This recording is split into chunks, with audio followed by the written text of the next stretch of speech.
Okay, so here we are in section 9.2.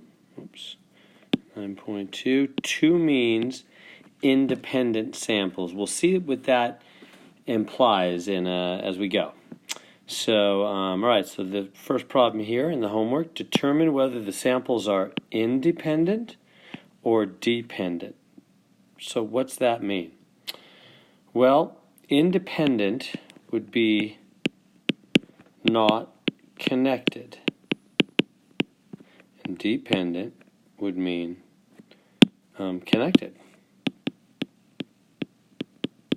So, for example, if we were talking about the blood pressure of, so if I said we're talking about the blood pressure of husbands,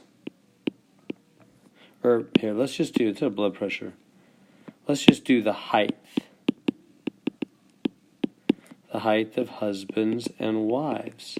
So if I had 3 husbands that were 5'10", 5'11", 5'9", and 3 wives that were 5'1" inch, 5'2" inch, and 5'3" inch, let's say.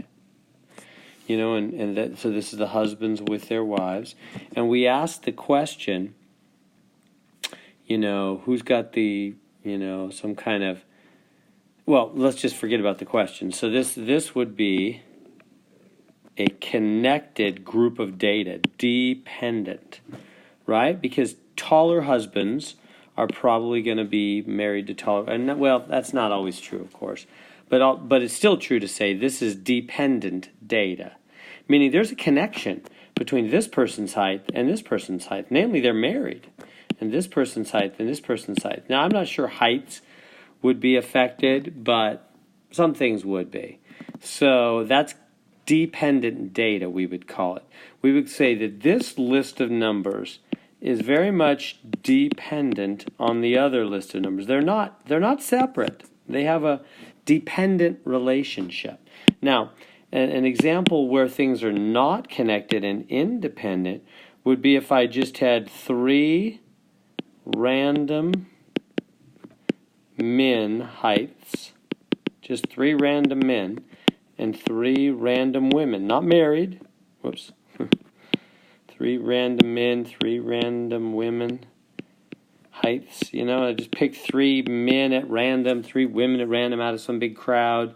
They would not be connected. These men are in no way connected to these women. We would in no way believe the data we would get from this group of men would be in any way connected or dependent upon this group. They would be independent, not connected. So that's what those words mean. This section 9.2 is all about independent samples, and then the next section we'll do, 9.3, is when we'll do the dependent ones. So today, 9.2, independent. 2 groups that are not connected. That's what we're going to be all about. Well, let's answer this question here. Whoops, I'm doing the wrong thing there. All right, so there we go. So, determine whether these are independent or dependent. A data set includes the height of 160 college students and 160 teachers. Well, there's no direct connection there. No direct connection. The samples are independent because there's no natural pairing. There's no way to match them up like the husbands and wives. That was a pairing. All right, let's go to number 2. Large samples of women and men are obtained. The hemoglobin levels measured. Here's a 95% confidence interval for the difference between the 2 populations. Women are population 1. Men are population 2. Mu1 minus mu2 is between minus 1.76 and minus 1.62. What does the confidence interval suggest about equality of the mean hemoglobin level in women and the mean hemoglobin level in men? Okay, let's talk about what that means. Okay, here's what this means. It means if you take, let's see, population 1 is which? Oh, the women. And the men are population 2. Okay, so you're taking women minus men. mu1 minus mu2. Okay, and hemoglobin levels. And the answer is coming out between, right? You see right there with the symbols between minus 1.76 and minus 1.62. We are 95% confident. So we're saying we're 95% confident that the true difference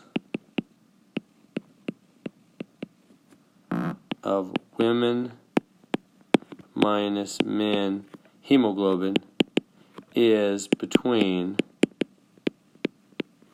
this number minus 1.76 and this number minus 1.62. Okay, so in other words, it's between those. So we're 95% sure, we're pretty confident, that the true difference, women minus men, is somewhere between negative 1.76 and negative 1.62. That means we're pretty sure it's negative, right? Those are negative numbers.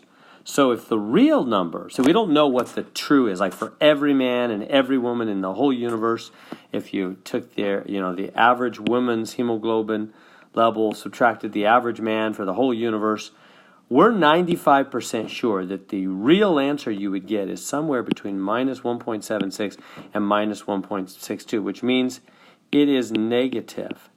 So what does that mean if I subtract, right? We're taking women minus men.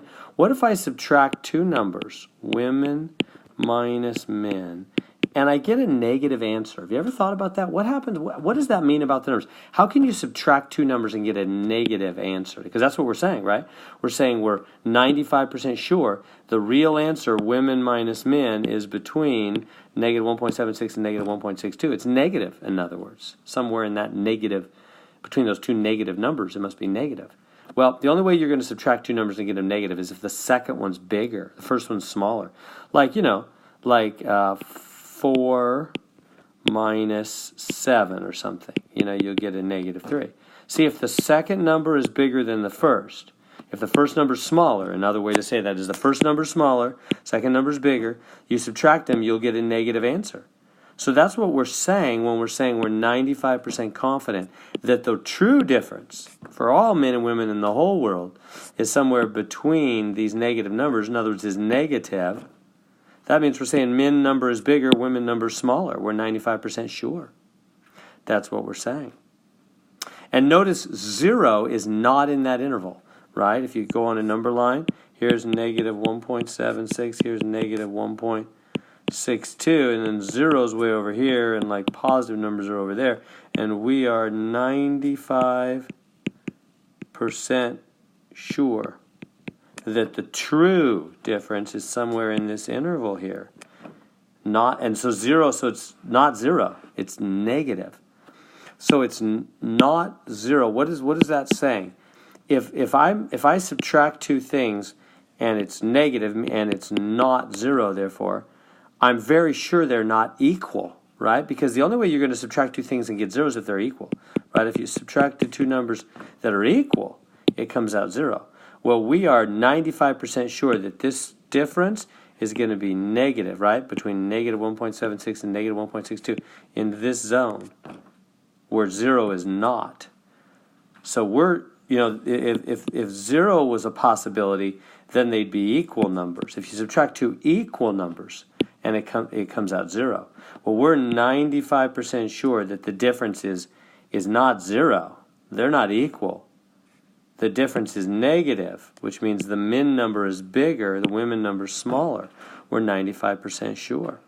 All right, so let's answer the questions then. Let me get a fresh screen here after all that talk.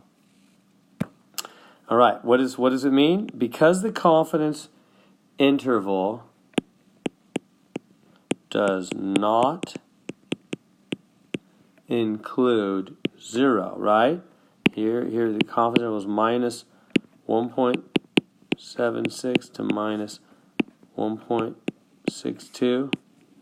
We're right in there. We're 95% sure. Confidence right there. Here's 0 way over here. Here's positive numbers off that away.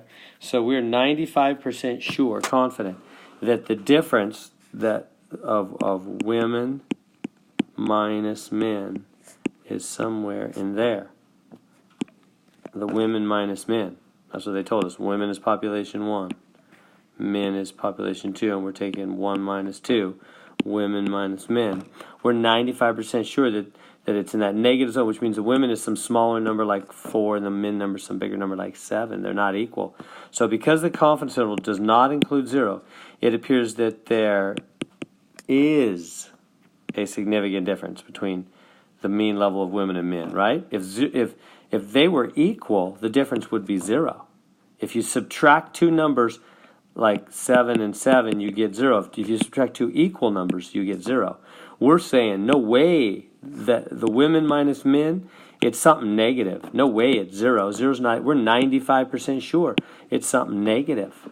So because the interval does not include 0, it appears that there is a significant difference, right? So that's what we're saying. Let's answer the last part. Okay, so the answer, the last part, so we'll say does, let me put this back the way it was, does not include 0. There is a significant difference. Okay, write a brief statement. C, there is 95% confidence that the interval blah, blah, blah actually contains the value, the true value, right? That's what we're saying. We're 95% sure that that interval contains the value of the true difference. And down there in the last part, we would say, notice now it says, how about if you make men population 1 and women population 2? What if you turn it around? See, up here, it said, the way they did it, they had population 1 being the women, and the men were population 2. Okay, and we got, so if you subtract two numbers, like 4 minus 7, you get negative 3, right? What if you turn that around and go 7 minus 4? You get the same answer, positive, don't you?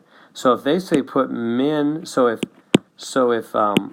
the women minus men was between minus 1.76 and minus 1.62, then if you turn that around and put men first and then women, what's it going to do? It's going to make both those positive, isn't it? Right? When you subtract two things, it's negative. You turn it around, it becomes positive. So it'll make them positive. And I know that might be confusing, but the 1.62 would go over here, and the 1.76 would be there. Because if here's 0, here's 1.62, here's 1.76, right? And then on the negative side, it was like this, wasn't it? Right? It just switches it. So that'd be part C. If we just put the men first, it would. Well, wait a minute. That's not the answer, is it? I'm messing up. It's this one. D. There we go. That would be the real answer. Okay, so here we are on number 3. So they're talking about a study was done using a treatment group and a placebo group, right? Placebo group, they get a fake pill, like if it's a medicine, you're trying to test if a new medicine is really effective. You get the treatment group, the real drug, the real medicine. The placebo group, you just give them a sugar pill. So they think they're getting the medicine, and that way you find out if it's just mental, if just people thinking they're getting the medicine, if that's what's healing them, or if it's actually the drug, the treatment, the medicine that's really doing it. That's how, it's a scientific way to do a study to find out, if a drug is really effective or if it's just mental. You have a control group, a placebo group. We call that a control group, remember? Placebo group. Anyway, here's the results. Treatment group and 2 samples are independent, blah, blah, blah. So basically, let's see. It says, test the claim. So here's the results. So here's X bar. There's 27 people in the treatment group. This is their average, I don't even know, maybe it's how long their headache lasted or whatever. 2.39 hours. I'll just make up, I have no idea what this is saying. Let's say how long their headache lasts when they take a real aspirin. Standard deviation, 0.85. Whereas the 35 people in the placebo, they were just given sugar pill, not real aspirin. Their headache lasted a little longer on average, right? This is average, X bar. Standard deviation, 0.59. So that's what that's saying. The two different groups, and 27 people given the drug, 2.39 was their average headache time, maybe. 35 people given just a sugar pill to see if it's mental. Their headache lasted a little longer, 2.69. That's not much longer, is it? Doesn't seem like that aspirin's doing much. I don't know if that's strong evidence or not. What do they want us to test? Test the claim that the two samples are from populations with the same mean. Test that really these are doing the same thing. That's the claim, that they're the same. We think, well, they're not the same. The 2.39, the average came out different. Yeah, but that's not much different. That could just be luck, right? You could just have had these 27 people could have just happened to be people whose headache was going to go away quicker anyway. You just got a little bit of a lucky group. That's not much different. That wouldn't require much luck. That's what we're always testing in statistics. I hope you're getting the hang of that, is we're saying, what about luck? That way, if luck has a really low chance of happening, we know that the drug or the whatever is really doing something. It's not just luck. That's how we test if things are really making a difference in life. That's how statistics can determine, in many situations, what's really going on. Is it just luck, or is there really a principle happening here, a drug that's doing something, or whatever the situation may be? Okay, so test the claim. The claim is they're the same. So now, we're doing, notice all the different claim ones. There's two populations, mu1 and mu2. This is mu1. This is mu2.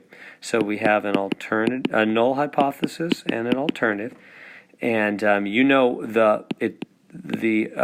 HO is always equal, isn't it? Always equal, like it always has been. It continues to always be equal. Now, what's the claim, though? That they are the same. Same means equal. So this is the claim, that mu1 equals mu2, that they're the same. So then what's H1? What's the alternative to them being the same? Not equals, right? Different. All right. And this is always weak evidence. It's the initial assumption. This is always strong evidence. All right. So now how do we put this into, first off, which one of those is the right one? It is right here, this one. Okay, now we got to put it in our calculator. How do we put this? Is two samples, right? There's two samples. Okay, let's go to it. Here, I'm giving you the exam 4 notes. This is what will be super helpful to you because we're doing material now that will be on exam number 4, our last exam other than the final. And so, how do we go about doing this? Well, this was 9.1, this is 9.2, and this is 9.3. It's pretty easy, huh? So we're doing two independent means. That's what we're doing right now, right? Let me go back to the problem, if I can find it. Yeah, independent, two samples, and this is a mean, right? It's not a proportion, it's not a percentage, it's a mean. And these are two independent means. So, two independent means. Two groups are not matched pairs. They are independent. That's us. We just have two groups. Use two-sample t-test or two-sample t-interval, depending on what you're trying to do. If two independent lists of data are given, put them in L1 and L2, select data. We don't have that. We'll see that at the end of the section. Otherwise, select stats and put in the information for both samples. Okay, so we're here now. We're gonna choose two-sample t-test. Two-sample t-test. Go on your calculator, hit stats, go over to tests, choose two-sample t-tests. Then when you're on two-sample t-test, because we have two samples, right? mu1, mu2, mu1, mu2. Choose stats rather than data. We'll have data at the end of this section, but not right now. Just choose stats.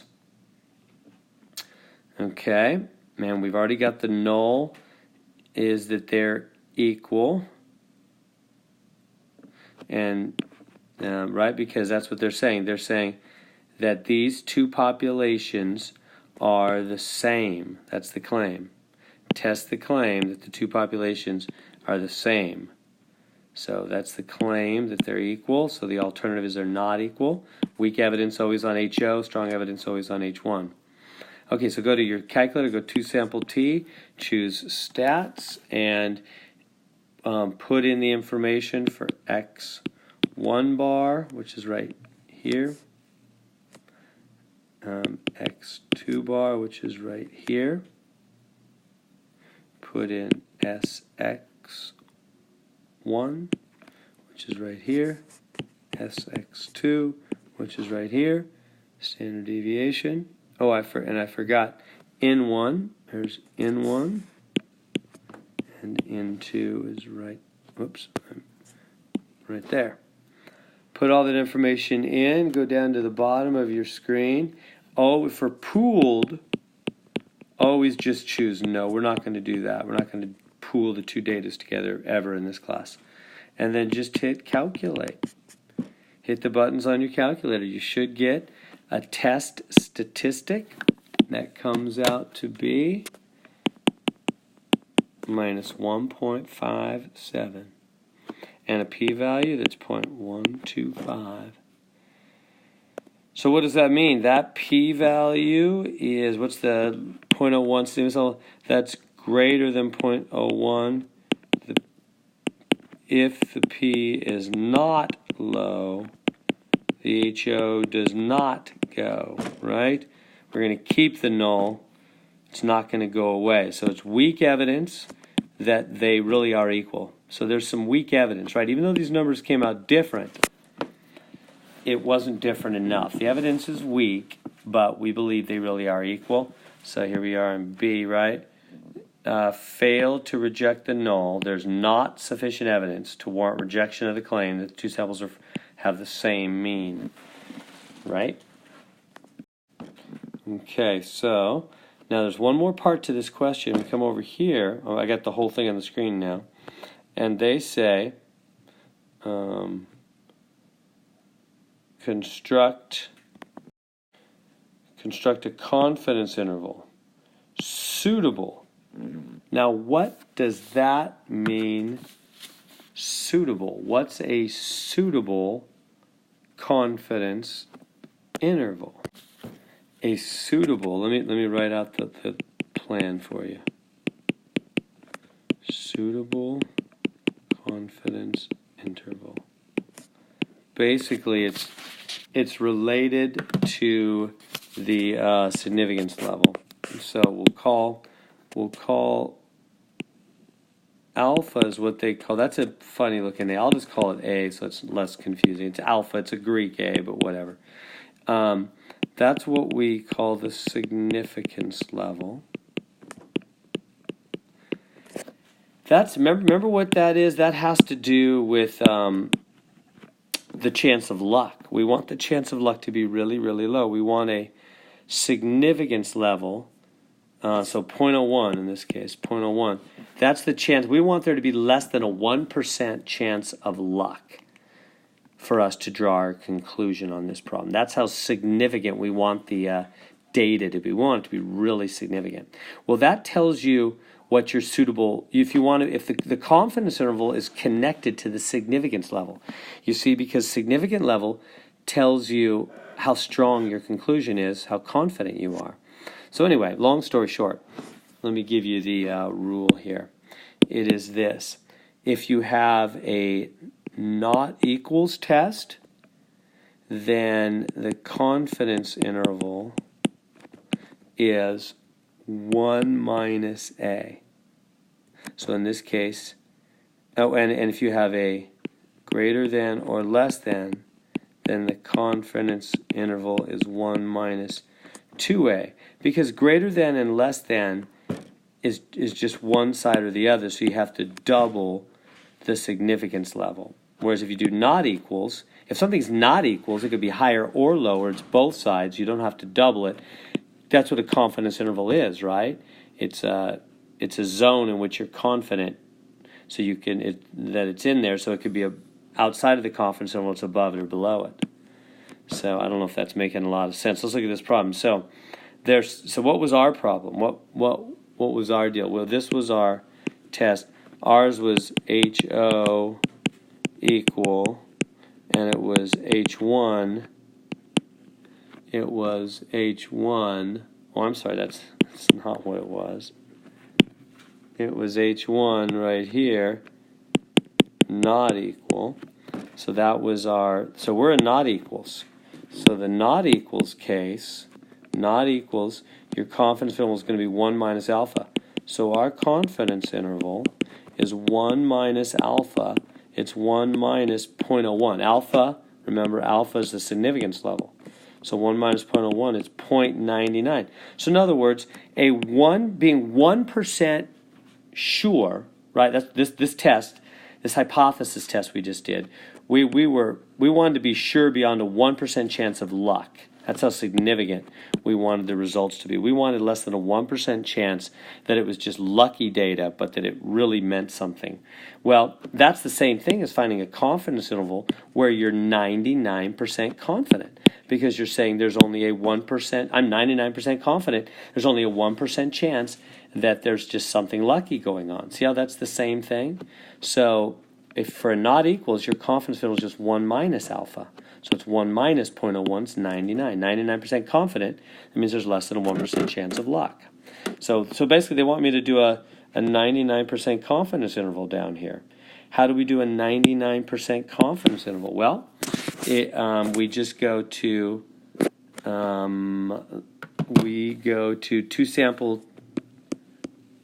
two sample t interval. Instead of t-test, it's t-interval. So if you do that on your TI calculator, the great thing is if you just did the t-test up here, you got the test statistic of the p-value, if all that information is still there, which I'm sure it is, if you go over to the two-sample t-test, it'll automatically have all that information, same information already entered for you. You don't have to do anything. All you've got to do is do the confidence level at 0.99, which we figured out, same thing as being 1% chance of luck, we're 99% confident, and hit calculate, and you'll get it. And the answer, I got negative 0.816 to 0.216 on my calculator. So make sure you can get that value. Okay, so here we are on problem number 4. A study was done on proctored and unproctored tests, non-proctored tests. So this would be the idea that, do you think if people take tests and they're not proctored, that they cheat, basically, and get higher scores? If nobody's watching them take the test, they just on their own honor, non-proctored, that they cheat. This, of course, is one of the reasons why for my online stats I use Proctorio, that program that watches everybody take the test. Allows me to watch everybody take the test. Anyway, so this study is studying, I think it makes a difference, proctored and unproctored tests. The results are shown in the table. So here's proctored and unproctored. So remember this chapter 9, is all about two samples. Two different samples, two different groups. So if we have a proctored group and a non-proctored group, does it make a difference? Are the test results different? In other words, was the non-proctored group, at least a couple of the people, cheating? So we did 33 test takers in the proctored group, 32 in the non-proctored. The average, there's the average, the mean. The average test score in the proctored group was 77.58. The average test score in those not being watched, non-proctored, was higher. Little bit higher. Maybe most people were honest, but a couple people cheated, making the average go higher. Maybe. That's not much higher, though, is it? That's only like 4 points. It's not like it went from a 77 to a 95 average or something. So on the standard deviation, which is this has a lot of standard deviation, though. That's interesting. There's a lot of variation, right? Standard deviation means average distance from the middle. So there's a lot of, this data set over here is really spread out. That means there's a big average distance from the middle. Even though the average is about the same, that means some people did super well and some people did super badly. It's a big standard deviation, whereas this has only 11-point standard deviation, about half as much. Not so spread out. The data is more tightly around the middle, whereas the average distance from the middle in the non-proctored is 21 points. They're way above the middle. If the middle is 80, they're up like at 100, or they're down at 60, a lot of people. Anyway, so the question is there a true difference, right? Because the problem is this could always be luck. That's all of stats. I hope you're picking that up. That could be the subtitle for the course. What about luck? Statistics, what about luck? Because it could just be lucky. I mean, that's not that much higher, 81 than 77. That just could be, the people that, the non-proctored people weren't, none of them were cheating.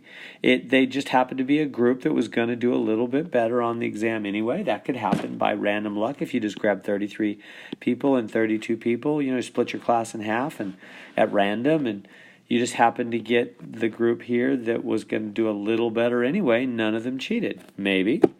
What's the chance of that? What's the chance of that you would get this result by luck? If this was like a 70 and this a 95, average, then I would think no way that was luck, and the statistics would bear out the probability, the p-value, that the probability of luck would be super low in that case. It's not luck. We really believe those people, a couple people anyway in the non-proctor group, were cheating.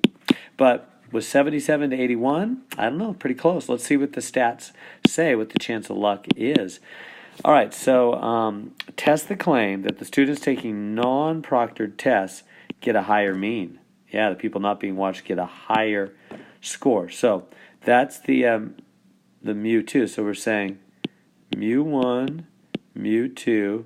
We're saying this one is higher, right? Because that's the non-proctored. So that means it goes that way, doesn't it? That'll be the alternative. And the null hypothesis is always that they're equal. Null is always equal.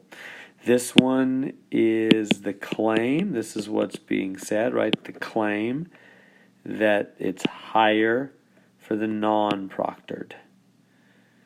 Okay, and you know how the evidence works, right? This one is always weak. We always stick with the null. Like a court of law, we assume innocent. We assume the null.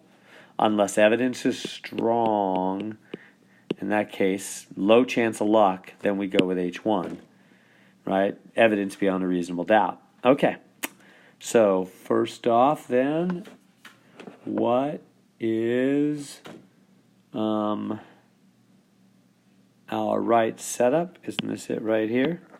Equals and less than? Yeah, we're saying mu1 is less than, the proctored is less, the mu2 is higher. That's what we're saying. Okay. All right. So put the information into your calculator. So again, here I've provided exam 4 notes, 2 independent means. That's what we have here, right? These are independent. They just grab 33 students and 32 students. They're no way matched up. Independent samples. Use 2 sample t-test. Oops. So go to your calculator, go 2 sample t-test, hit stats, hit 2 samples t, and then it'll ask you, and then it says data or stats. You choose stats. We're not to data yet. That'll be at the end where they'll give us they'll give us the actual 33 test scores, and we'll enter them ourselves. It's at the end of this homework. Just choose stats.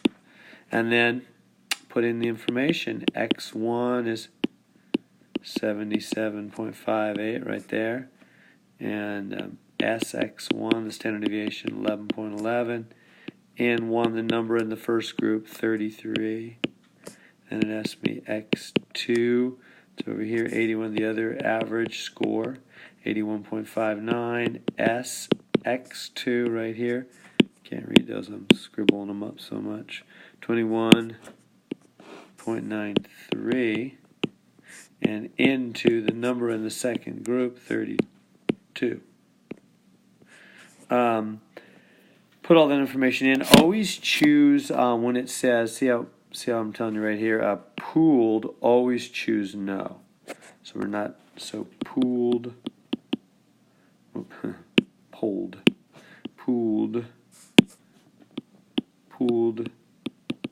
data, no. Always choose no on that. Hit the buttons on your calculator. Here's what I got on my calculator. The test statistic is minus 0.93. And the p-value is 0.180, rounded to 3 places. Okay. So what is our conclusion? Well, that p-value, what's our 0.01 significance level? There's our significance. That is greater than 0.01, isn't it? So the p is not low, it's greater. The p is not low, so the HO does not go away. Right? We keep the HO, not H1. Okay, so we keep HO, which means we fail to reject the null. We're keeping the null. There's not sufficient evidence, right? There's weak evidence. So there's just not enough evidence. This score is just not, this average is not, it's a little higher, but it's not a lot higher. It's not strong evidence. That could have just been luck. In fact, there's an 18% chance, that's what the p-value is. There's an 18% chance that just by random luck, we happen to get 32 people that were going to do a little bit better on the test than these other 33 people anyway, having nothing to do with anybody in the non-proctored group cheating. Just that could happen by random luck. There's an 18% chance of random luck. That's not strong evidence. Now, could it be that some people in the non-proctored group did cheat? It could be, but we just don't have strong evidence. It's like when you're in a court of law and there's just not strong evidence. Could it be the person really did the crime? It could be, but we don't want to lock somebody up unless we have evidence beyond a reasonable doubt, strong evidence. So if we just have weak evidence and we're just not sure, we stick with the original assumption, the innocence. Even though the evidence is weak, we stick with the assumption that the two groups are same average, right? The initial assumption is the two groups have the same average. Nobody's cheating, same average. We don't have strong evidence otherwise. So there's not sufficient evidence to support the claim that the students taking the non-proctored got a higher mean score. There's not strong evidence for that. Okay, now they're going to ask us to do a confidence interval. Let's switch to that. Okay, so we're up here answering A, and here, let me go back and get our data. Negative 0.93, 0.180. So we had this. This was our null and alternative. This was the claim. Okay, it was there. Remember, the claim can be on either HO or H1. That's like almost the most important thing in this course is knowing where the claim goes, on HO or H1. All right, anyway, coming down here. Construct a confidence interval suitable. What do they mean by suitable? Well, I went ahead and added some new information for this. So let me write out HO again here real clear. mu1 equals mu2 and H1. mu1 less than mu2. Anyway, so I just updated exam 4 notes. This is fresh off the press. I wanted to make it a little more clear. Here's our section, suitable confidence interval for a given hypothesis test.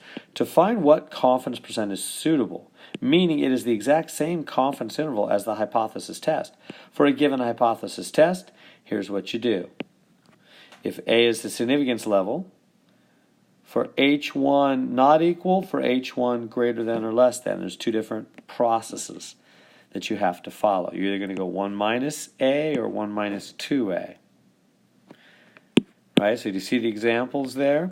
So we're saying for if you have a not equals, then the confidence level is 1 minus A.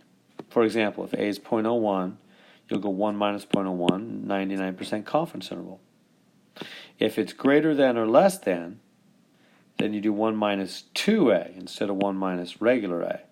For example, if your A is 0.01, you'll go 1 minus 2 times 0.01, which is 1 minus 0.02, which is 98. So that's different. Okay, so which one do we have? Well, our H1 is a less than. So that means the confidence interval is 1 minus 2A. And what's our A? What's our significance level? Let's go back here. Here it is. There's our A. Our significance level is 0.01.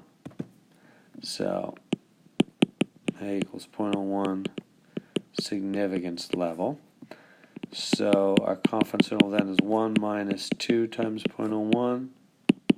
1 minus 0.02, 0.98. So we need to do a 98% confidence interval. I hope that makes some sense. What we're saying is really a hypothesis test and a confidence interval. They're basically the same thing if you get the percentages lined up right. What do we mean? Well, we were trying to do this test back here, and we wanted a 0.01 significance level, which means we wanted to be we wanted a 0.01 chance of luck. Right? We wanted a p-value, right? The probability of luck, 0.01 or lower. We wanted a very low chance of luck. We wanted there, before we convicted the non-proctored people of cheating and said, hey, somebody in there is cheating, 1 or 2 people in there are cheating, before we make that accusation, we want strong evidence. We want there to be less than a 1% chance that it's just random luck that they got higher scores. That's how sure we wanted to be, beyond a reasonable doubt, really low chance of luck. Turns out we got an 18. The p-value from our study said when the calculator looked at these numbers, it said there's an 18% chance that it was just luck. So that's too high. It could have been luck. There's 18% chance. We wanted below a 1% chance. So think about that.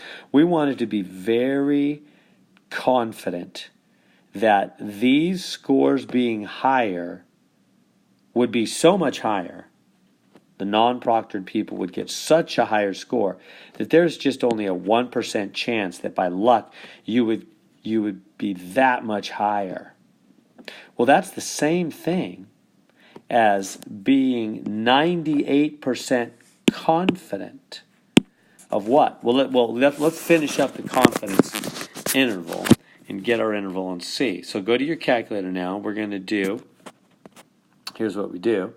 We're going to do 2 sample T interval, because now we're doing an interval, confidence interval, not a hypothesis test.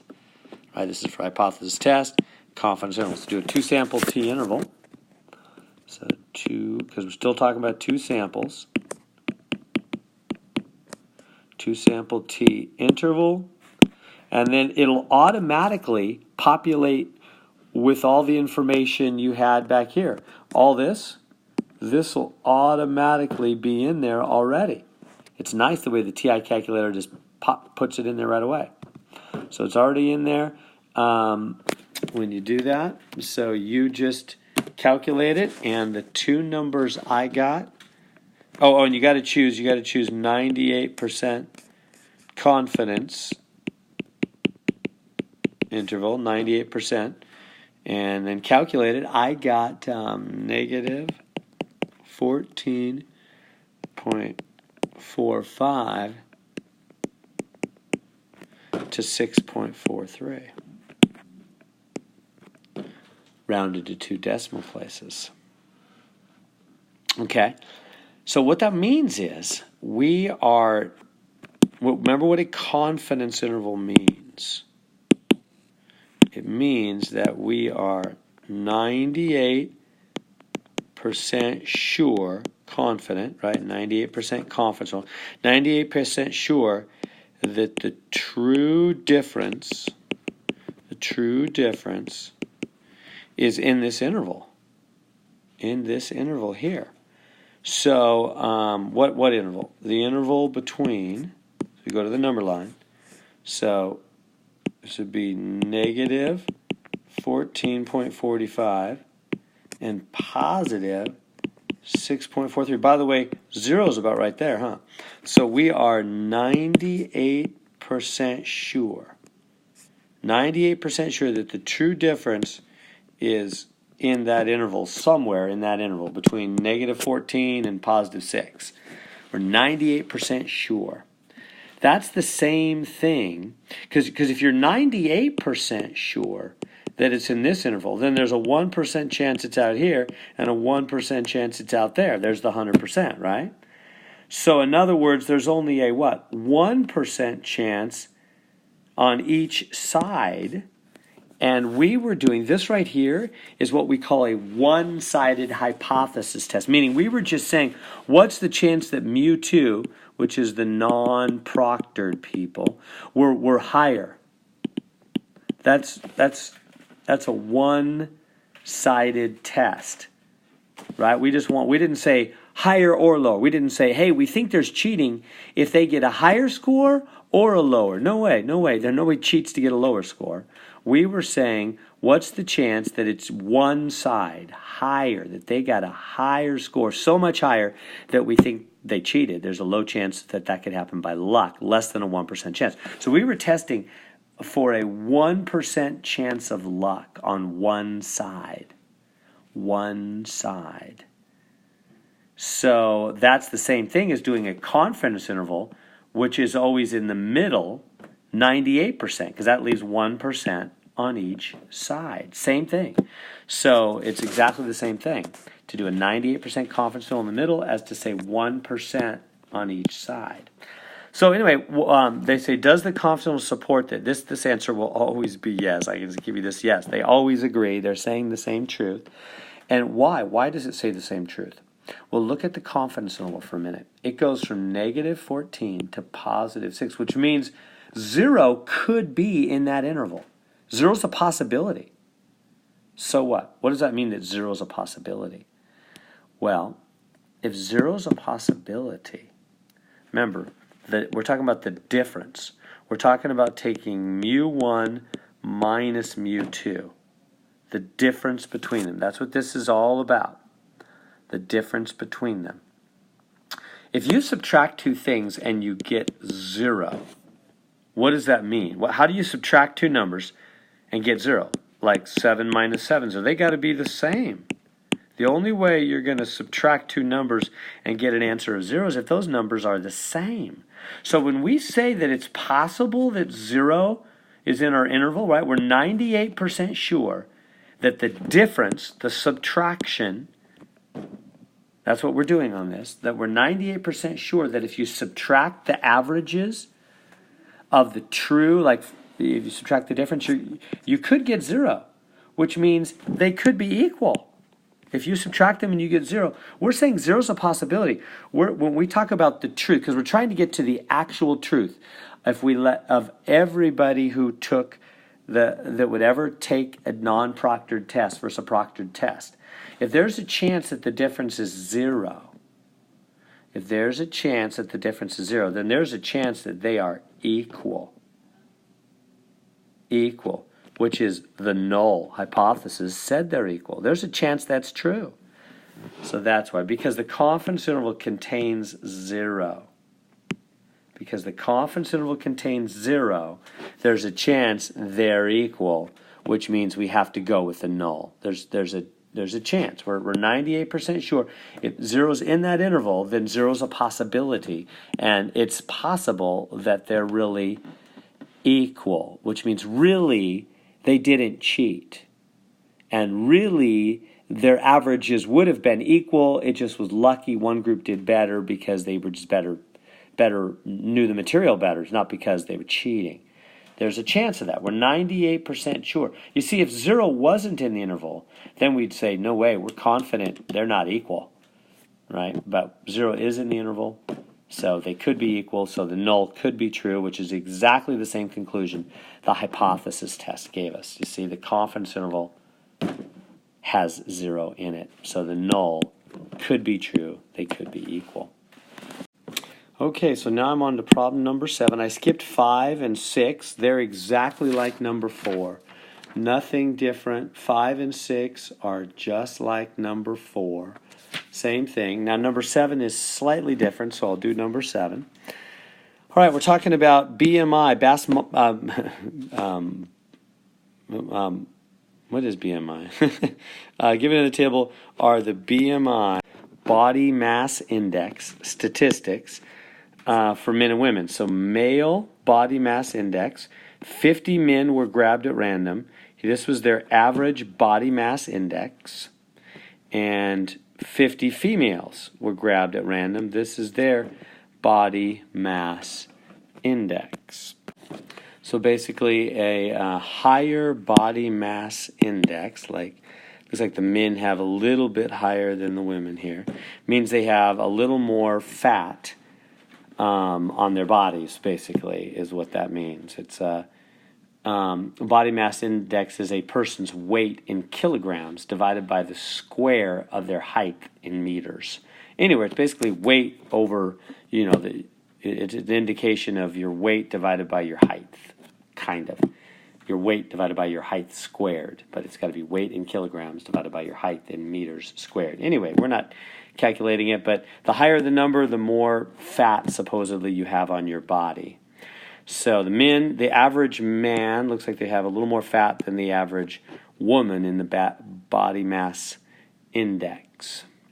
So the question is, let's remember the claim is the most important thing. What's the claim? Males and females have the same. So the claim, let's always write the claim, start there, that the average for males and the average for females is same. That's the claim. So let's write out the null and alternative hypothesis. The null is always equal.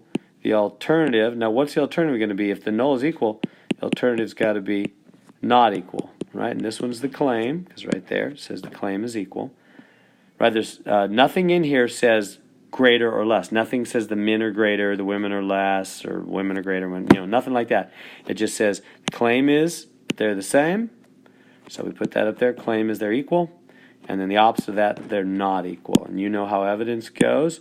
This is always where the weak evidence is, because that's the assumption. We assume the null, like a court of law assumes innocent.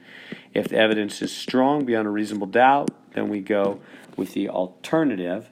That is, if the evidence is less than a 1% chance, the significance level, how significant the results. If the p-value, the probability of luck, comes out less than 0.01, then we're going to go with H1, the strong evidence. I'm going to convict. All right, so we go to our calculator. So first off, which one of those is our answer here? Looks like C. This is our setup. All right, so let's go. You know what you're going to do. It's 2 samples again. 2 sample t-test. Go there, and you're going to, when it says data or stats, again, you're going to choose stats. We're almost to the data ones, but for now, just choose stats. Put in the information. They're going to ask you for X1. That's the 27.8077. SX1, that's the 8.493, and right here, 3214. N1, the number in group 150, 50 males.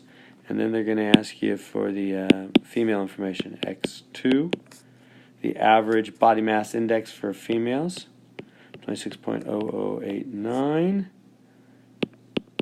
SX2, the standard deviation. They write the average distance from the middle. That's what standard deviation is, how spread out the data set is.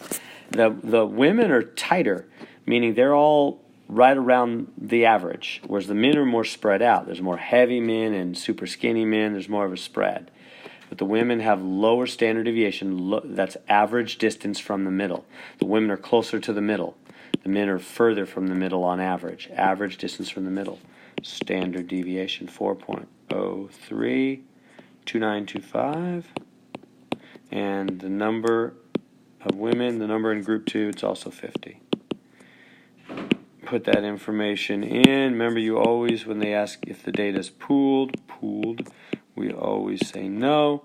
Hit calculate. I got the test statistic 1.35, and the p-value 0.180. So the question is, what does that mean? Here's our significance level. That is greater than 0.01. So if the p-value, the probability of luck, is not low, it's not below the significance level, it's not less than a 1%, in fact, it's 18% chance of luck. If the p is not low, the HO does not go away. We keep the original assumption of innocence. We keep the original assumption that the men and women are equal. Even though you say, yeah, but they're not equal. Look, the men came out a little higher than the women on average. Yeah, but it's not high enough to be significant. We think that could have just happened by luck. We could have just happened to grab a group of men that were had a little more fat on average than the women by random luck. The chance of that is 18% chance of luck. That's what the p-value is. There's too big a chance of luck. That could have just happened by luck. That's not strong evidence. So we stick with the original null, even though evidence is weak. It's because evidence is weak. We stick with the null on that one.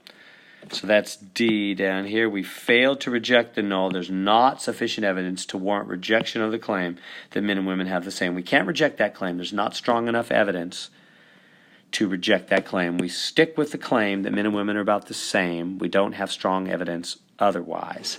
All right, let's go on to the confidence interval. Okay, so they say construct a confidence interval suitable. Okay, let's be clear. Our HO, what was our HO? Our HO was equals, and our H1 was not equal. So suitable, here we go. So here's the suitable section. For H1 not equal, that's what we have. H1 not equal, it's 1 minus A. So the confidence interval is 1 minus A. What's A? A is a significance level right here. That's A. A is 0.01. A is 0.01. So the confidence interval is 1 minus 0.01 is 0.99. So we want to do a 99% confidence interval. So do that on your calculator. Go to 2 sample t interval on your calculator, and it'll populate with all this same information automatically, which is super nice. And then just choose confidence interval 0.99. Hit calculate, and you'll get negative 1 point. Let me get this out of the way here. 1.722, 5.320. That's our confidence interval. Does the confidence interval support the conclusion of the hypothesis test? Oh, yes. It's always yes. They always agree with each other. Why so? Well, let's see what it just said. So it just said that we are what? 99% sure that it's between negative 1.722 and positive 5.320. So where's 0? 0 is about right there. So we are what? We are 99% sure that somewhere in this region is the real difference. Like if you took all men and all women in the whole world and figured their body mass indexes and subtract them, we're 99% sure that the true difference is somewhere between negative 1.7 and positive 5.3, which means it could be 0. So it could be that they're equal. Remember, if you subtract two things, we're talking about the difference. We're taking mu1 minus mu2, right? We're talking about a difference between these two. And if the difference equals 0, if you subtract two things and you get 0, that means those things are the same, right? Like 7 minus 7 is 0. The only way you're going to subtract two things and get an answer of 0 is if they're the same. So when we say it's possible that the difference is 0, we're 99% sure it's somewhere between negative 1.7 and positive. It could be positive 5 or negative, it could be, but it could also be 0. So if it could be 0, then it could be that they're equal. So the null is possible. It's possible that the difference is 0. We can't rule it out. We can't say there's just almost no way.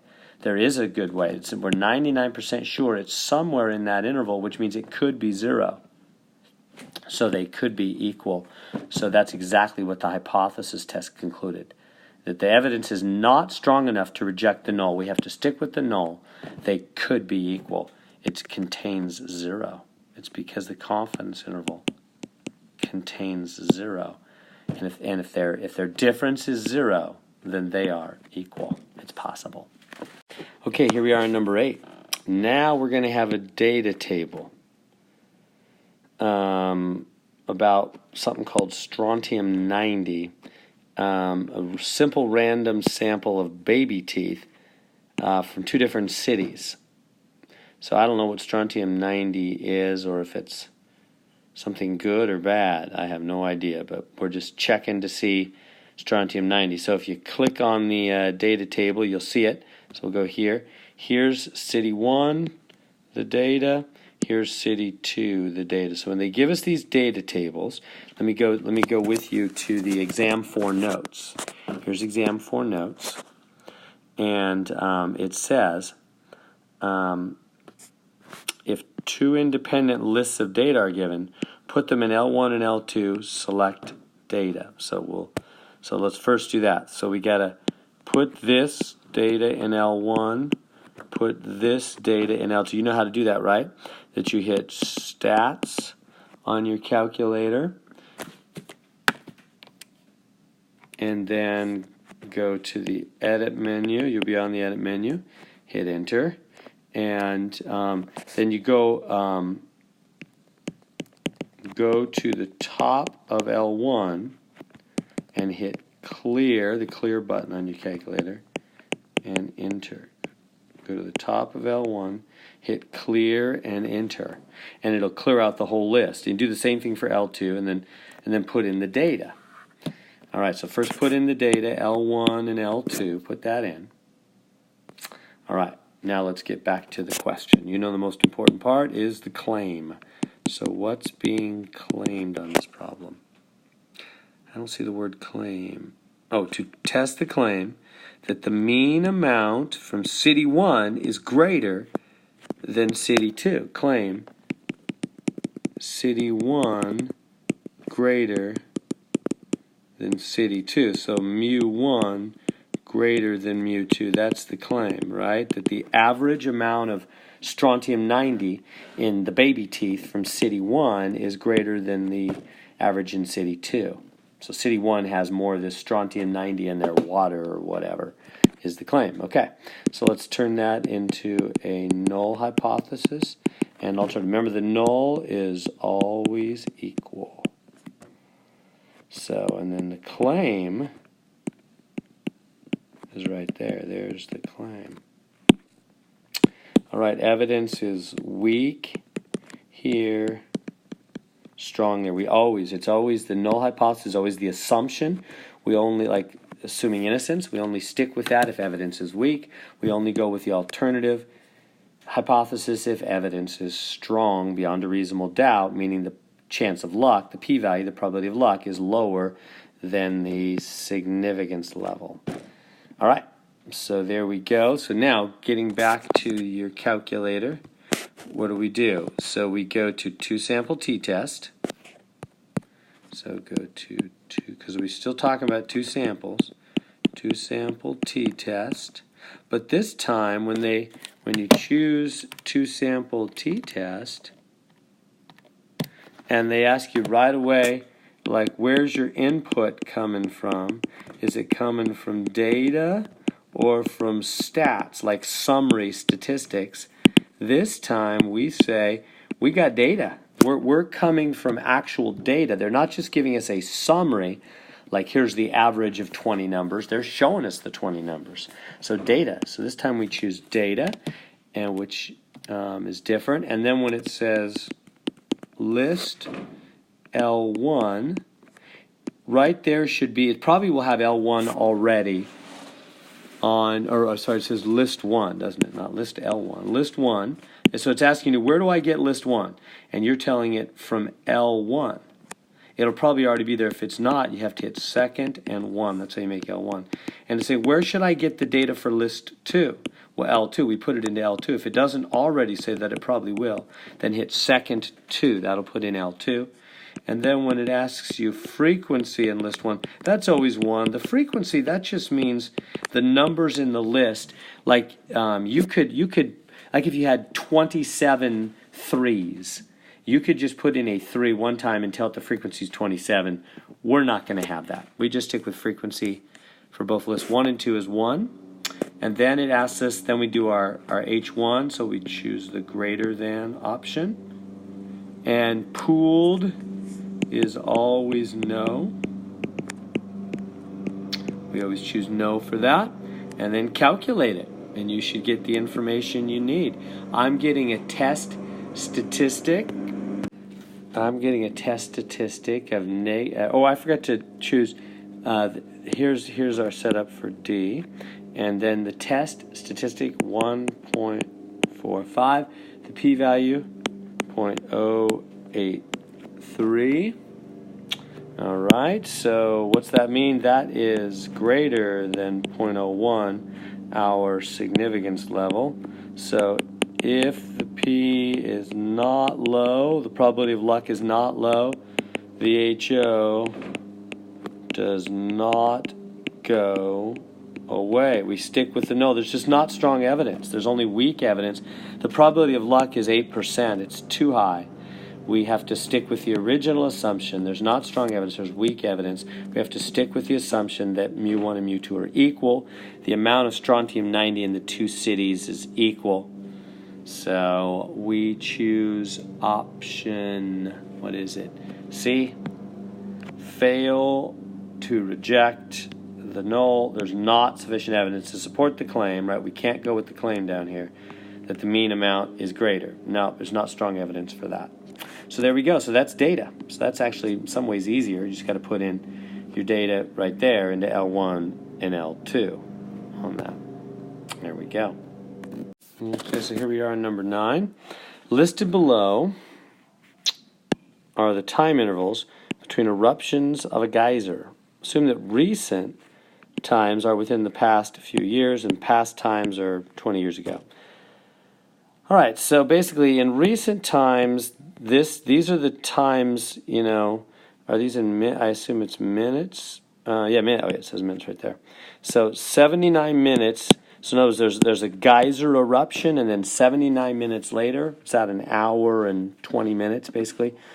19 minutes, an hour and 19 minutes later, there's another eruption. And then there's a 90-minute separation between geyser eruptions. And then 89 separation, 78, 56, 101, etc. So in recent times, these are the separations between geyser eruptions. But in the past, about 20 years ago, these are the times of separation between geyser eruptions. So the question is, are things changing? Over the last 20 years, is how frequently the geysers eruption. This is how scientists figure out if things are changing. They have to keep records of things carefully, and then they have to do a statistical test because there's always the chance of luck, right? Just because you go, yeah, well, this was different than that, or whatever, or all the average of these is different. Yeah, but is it significantly different? Now, could it just be luck? Could it just be that, hey, for a little while the geysers going a little quicker or a little slower, but it's not really different? There's a big chance that could just be luck and nothing has really changed. That's always what we're looking at in stats. What's the chance it's just luck? If there's a super low chance of luck, then we start to think, okay, no, that geyser's changing. All right, anyway, so what's their claim? That's always the most important thing. Oh, actually, first, we got to put this in L1, right? So they're giving us data, clearly. So put that in L1, put this in L2, and you know how to, so you got to go to stats, and I'm going to put it up here. You know how this works, right? Go to stats, data. So go to the top of L1 and hit the clear button and enter to clear out L1, and then put in the L1 data, and same thing for L2. Put in the data. All right, let's go for the claim now. What's the claim? There it is. It's kind of weird. They don't use the word claim here. Does it appear that the mean time interval has changed? So the claim is times have changed. Does it? That's the claim. That they're saying, does it appear? Does it seem like? The claim is the times have changed over the last 20 years. The recent times are different than the past times. Is that true? So let's write our null and our alternative hypothesis. The null is always equal. So there's nothing in this problem about greater or less, is there? They never say the recent times are greater, the past times are less, or anything like that. It's just the times have changed. So that's equal and not equal. And which one's the claim? If they've changed, then they're down here, not equal. That's what's being claimed, that the times have changed. That the recent times and past times, the averages, are not equal. The claim is the two averages are not equal. Okay. And of course they won't be equal, but is it significantly different, beyond a reasonable chance of luck? Let's put it in our calculator. You remember how to do this. So two sample t-test, two lists of data, put them in L1, L2, choose data. So let's do it. So we go to two sample t-test. And when they say, where's your input from? Is it from data or summary statistics? We choose data.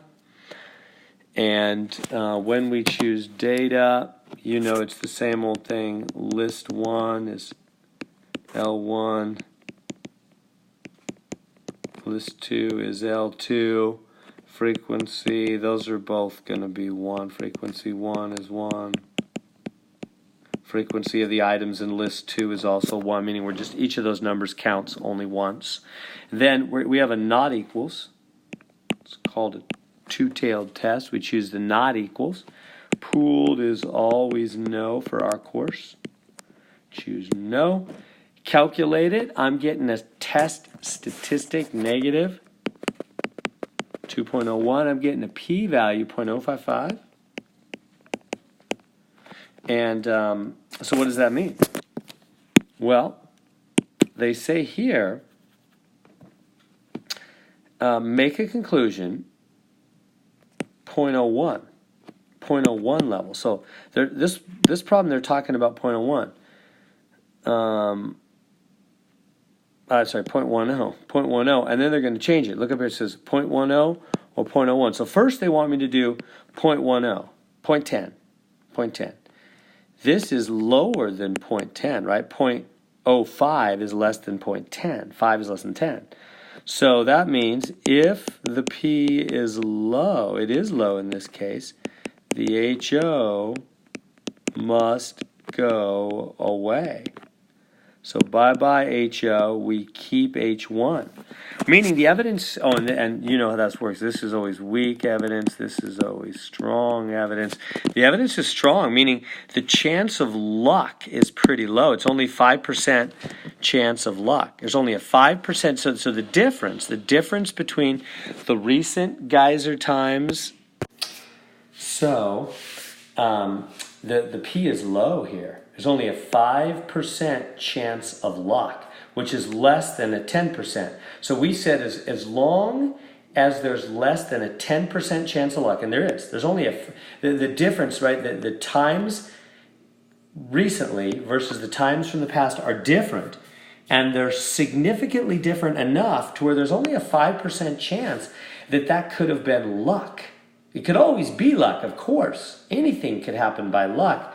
Right? I could roll a die and get a 6 on it 100 times in a row. That could happen, but it's very unlikely. If I roll a 6 100 times in a row, we start to think that's a what we call a loaded die. It's got a weight inside, making it come up 6 every time. There's no way you're going to get 100 6s in a row by luck, right? So that's what we're talking about. So there's only a 5% chance, whatever the difference in the average between the recent times and the past times are, it's pretty significant. There's only a 5% chance that it could be that different by random luck. So it's less than 10%. That was the significance level we chose here. Do a 10% test. As long as it's less than a 10% chance of luck, we're going to believe that it wasn't luck and that there's really a difference. So the P is low, the null must go away, cross out the null. We believe the claim, there's strong evidence, we believe the claim that the times are not equal, that the averages are not equal, that something's changed. That what it's doing now, recent, is different than what it was doing in the past. The average now is different than the average in the past. So we reject the null because the p-value is less than or equal to the significance level. There is sufficient evidence that the mean time interval has changed. There's strong evidence that something has changed in this geyser. It's not equal to what it was in the past. There's strong evidence, only a 5% chance that this difference we're measuring could have been by luck. Now, they have a follow-up question. They say, okay, got it, right? We reject the null, and here we are again, reject the null because the p-value is less than or equal to the significance level.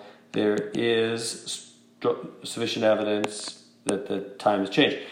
Here comes our follow-up question. Is the conclusion affected by whether the significance level is 0.10 or 0.01? In other words, what if it was only 0.01? What was our p-value? Let me go back here. P-value was 0.055. 0.055. So what if we had a p-value of 0.01? Would that be different? Well, yeah. It would be greater than 0.01, right? It was less than 0.10, right? 5% is less than 10%, but 5% is greater than 1%.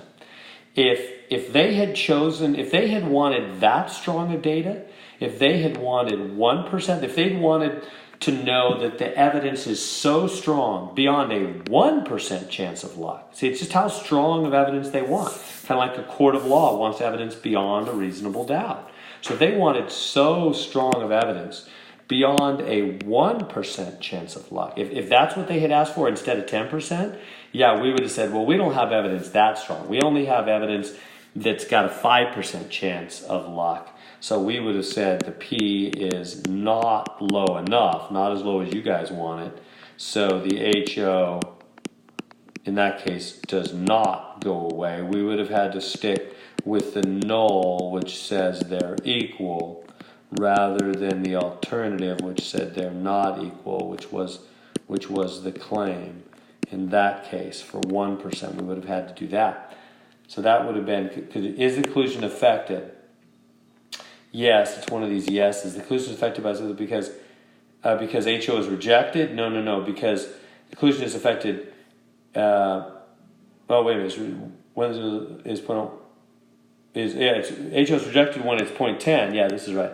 The HO is rejected at the 0.10 level, but is not rejected at the 0.01. Right? We'd keep the HO at the 0.01 level. Yeah, there it is. So that's a good comparison. Okay, so there we go on that one. Let's go forward now to, I'm going to skip number 10 because number 10 is the same as number 9, exact same kind of thing. So let's go to the last two, numbers 11 and 12, and these will be quick. It just says 2 samples are independent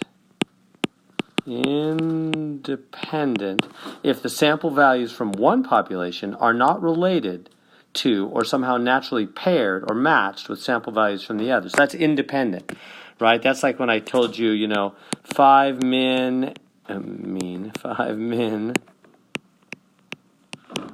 at random their heights, and 5 women at random their heights. That would be independent when they're not related to each other or naturally paired. And then down here is going to be dependent, number 12. 2 samples are dependent if the sample values are paired. So that would be 5 husbands and their wives. Or, okay, maybe that one's too obvious. How about if we did, in this next section, you'll see, we'll have 5 male actors who won the Best Actor Award, and 5 female, and we'll talk about their age. Now, it'll be who won in 2019, or 20, I guess this will be last year. So who won in 2018? Who won in 2017? Who won in 2016? The male and the female. The male and the female. Best actor, best actress. Male actor, 5 female actresses. Right? Male and female. Well, they're going to be paired dependent as well. They're not husband and wife, but whoever won in 2018, the male who won Best Actor and the female who won Best Actress, we'll talk about their age. They're paired. They're dependent. They're from the same year. They're not married, but they're from the same year. So that also is an example of dependent data, where they're matched up. They relate to one another. They're connected. The actors or actress and actress are from the same year. As opposed to, I could just say grab 5 actors at random from any year and 5 female actresses at random from any year, then that would be independent samples. So that's what we're talking about. The next section, 9.3, is going to be all about dependent. This section, 9.2, we just finished 9.2, was all about independent samples that are not connected to each other. The next section, 9.3, dependent, they'll be connected.